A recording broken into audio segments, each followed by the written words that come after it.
Hi, I'm Sarah. I'm going to guide you through your practice.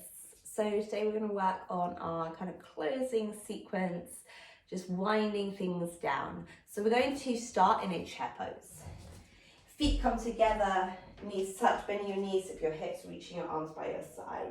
Just start to engage through that breath, drawing in the belly, breathing in, breathing out. You should be warm by now. So just really continue to listen to your body, modify whatever you need. One more breath.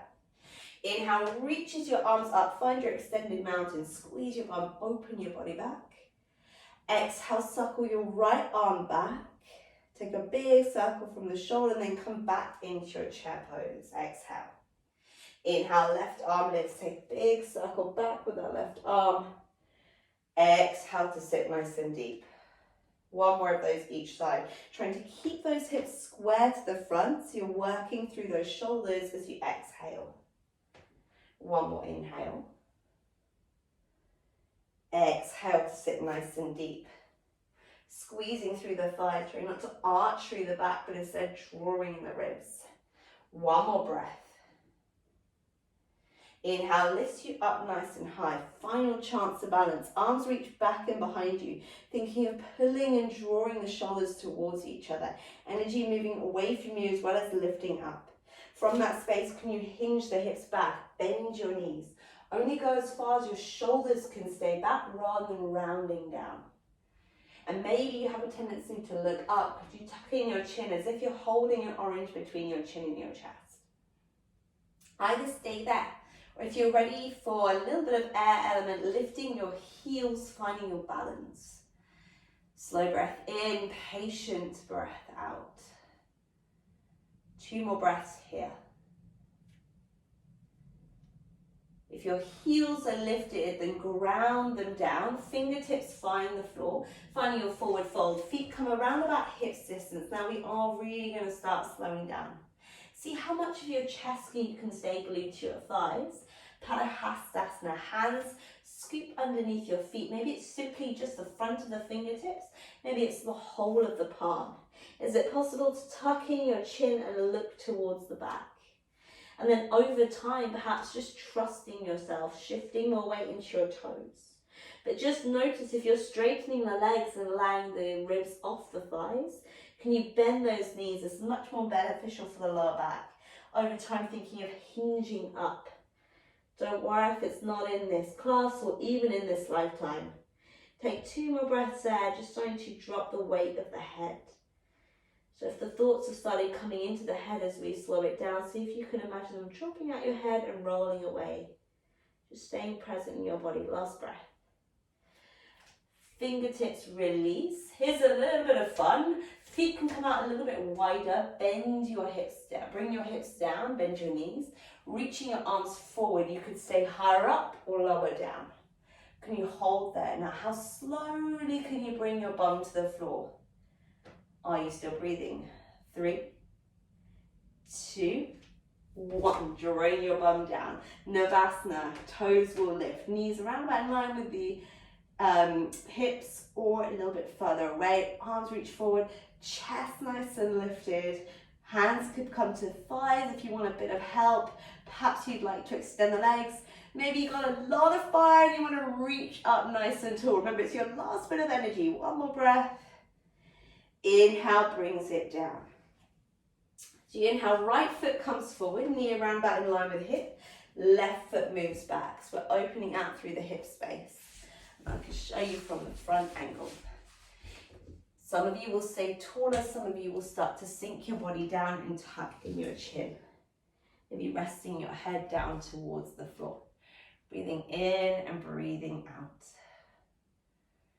Take 2 more breaths there, just opening through the side of the hips, the glutes. Everyone feels this one differently.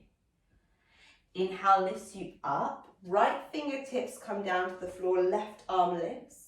Little side bend. Some of you will stay higher, some of you will bring your forearm all the way down. And if you do that, try not to sink your body down. Could you push the floor away and squeeze the shoulders back, maybe rotating your chest up a little bit higher as you breathe here. Feeling that space on the left side of your lungs as you breathe. One more breath here. Inhale lifts you all the way up. staying there if you need any pain in the knee, please do. Maybe folding your body down. Maybe that's where you go today. If you want a little bit more, sliding your left leg behind you into your pigeon pose. Trying to square your hips down. Perhaps you'd like a brick underneath your right bum cheek. Staying up higher or drawing your body down to the earth. It's not necessary to bring that right shin towards the alignment with the mat. Not everyone has that available in their hips, so feel free to bring that right foot in a little bit closer. And here we are focusing on that slow breath. And as we slow down, notice how quickly the thoughts come in. Is it possible just to imagine them like clouds in the sky? You're going to let them go. One more breath here. Inhale lifts you up. Right bum cheek finds the floor, left foot lifts out to the side, right foot to left thigh. Sitting up nice and tall, right arm lifts as you exhale for that side bend. Chest can be up. It's not about how low you can drop your body and curl in. It's about how much you can lean back and open through those right ribs. One more breath here. Inhale lifts you through the center, coming straight to the other side, right leg out, left foot in. Squaring the hips, left arm lifts up nice and tall. Do you want to point or flex that right foot? Give it a purpose as you move into that posture. Does it feel better to tuck in your chin? Maybe to look up? What's going to feel like you're supported in the back of your neck? Take one more breath. Inhale lifts you back through the center. That left knee is going to bend forward, right leg back, coming into your deer pose or your stag's legs. Squeezing your shoulders back, opening your chest. And then as you exhale, perhaps folding forward. Breathing in and out. Wrapping the right hip down. One more breath here. Inhale opens you out. Keeping your legs as they are, bring the left hand down towards the side, right arm reaches up, maybe bending the elbow, maybe the forearm comes down. Trying to get one long line from that right arm to that right knee, pushing the leg away if that feels good, twisting and opening your body up if that feels good too. One more breath. Inhale lifts you back up. Coming back to fold your body down and forward. Remember, be really careful with that knee. If it feels good, then you extend through that right leg. Square the hips down into your pigeon pose. Leg goes nice and long. And then you can mount your body down. So we're working into the space of our hips, wrapping the right hip down, lengthening through the leg here as you breathe. And can you feel yourself just starting to anchor down to the mat as you breathe? Slowly in, slowly out. Maybe you can creep that right leg a little bit further away. Take one more breath here.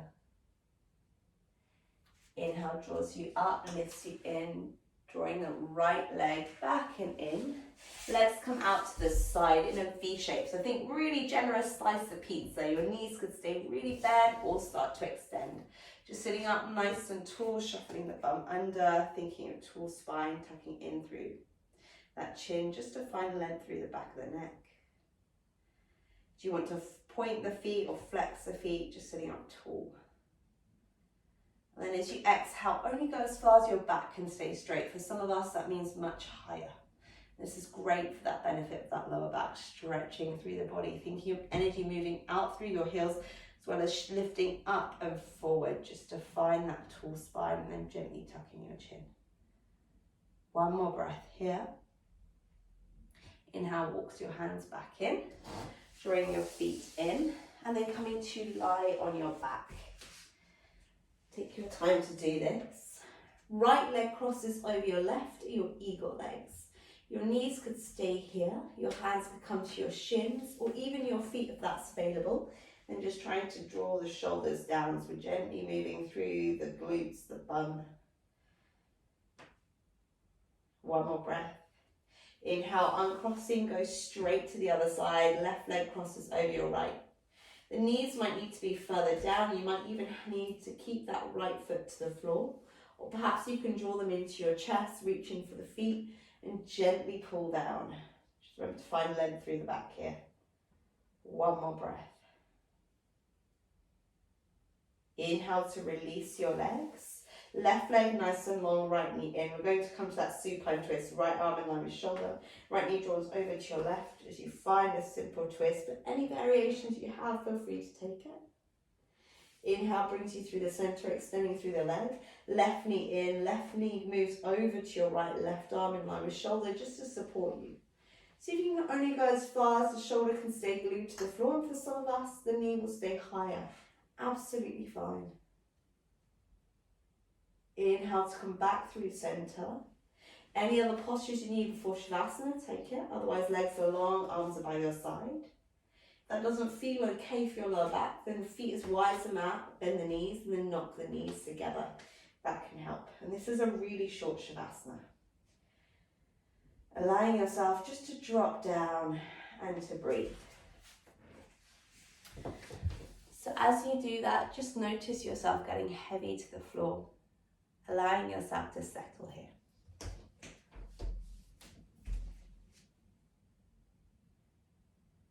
When you're ready to come out of this, keep your eyes closed. Just bring some movement back to your fingers, your toes, or see if you can be instinctual as to where you need to stretch.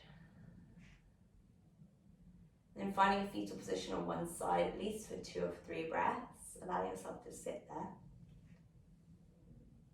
And then with no rush, but when you can, keep your eyes closed and come to your comfortable seated position. So can it be a position you pick without me telling you how to move your body now, just instinctively moving and breathing. And today, just resting your hands in a prayer in Anjali Mudra at your heart center. Finishing here just with a kind word to your body, just noticing all the lovely things you've done for it and breathing into that space. We do so much for other people and it's really good to be of service, but just smiling at the fact that you offered yourself a little bit of connection, true connection to your breath and body so that you can truly connect to others as you move forward into your day. Taking one more breath to honour that. And then blinking your eyes open, welcoming yourself back to your day and to what you can offer yourself and others. I hope you really enjoyed this and I hope that you can make the most of your day. Jai Ma. Any questions, do let me know. That was a little bit of work with me, Sarah. Hope you enjoyed it and I'm sure I'll see you soon.